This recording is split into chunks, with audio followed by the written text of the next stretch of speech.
Leads లో జరిగిన మొదటి టెస్ట్ లో టీమిండియా ఓడిపోయిన సంగతి తెలిసిందే. ముఖ్యంగా బౌలర్లు చేతులెత్తేయడంతో పాటు ఫీల్డింగ్ లో కూడా చెత్త ప్రదర్శన చేసి గెలుపు దిశగా వెళ్లాల్సిన మ్యాచ్ ని ఇంగ్లాండ్ కి కట్టబెట్టారు. దీంతో ఈ సిరీస్ పై ఆశలు కూడా వదులుకునే పరిస్థితి వచ్చింది. అయితే తాజాగా వస్తున్న వార్తల ప్రకారం రెండవ టెస్ట్ మీద కూడా ఆశలు వదులుకోవాలా అనిపిస్తుంది. దానికి కారణం బూమ్రాకి రెస్ట్ ఇవ్వనుండడం. అవును, బూమ్రాకి వర్క్ లోడ్ మేనేజ్మెంట్ కింద రెస్ట్ ఇస్తున్నారని అప్డేట్స్ వస్తున్నాయి. ఇదే కనుక నిజమైతే మన బౌలింగ్ ఇంకా వీక్ గా కనపడుతుంది.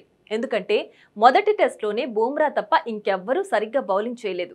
లాస్ట్ లో మిగతా బౌలర్లు కొద్దో గొప్ప పర్వాలేదు అనిపించినా బూమ్రా లేని లోటు స్పష్టంగా కనపడుతుంది. అయితే బూమ్రా ప్లేస్ లో ఎవరు టీంలోకి వస్తారు అనేది ఇప్పుడు చర్చనీయాంశమైంది.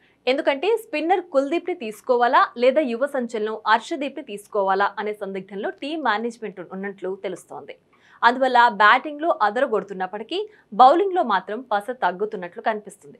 ఇదిలా ఉంటే ఇంగ్లాండ్ టీం మాత్రం వాళ్ళ టీంలోకి ఫాస్ట్ బౌలర్ జోఫ్రా ఆర్చర్ ని తీసుకుంది. అయితే కొన్ని నెలలుగా ఆర్చర్ గాయాల కారణంగా ఇంగ్లాండ్ టీంలో ఆడట్లేదు.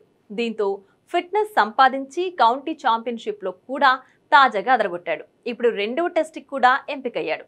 దీంతో అతన్ని జట్టులోకి తీసుకోవడంతో వాళ్ల బౌలింగ్ కాస్త బెటర్ గానే కనపడుతోంది.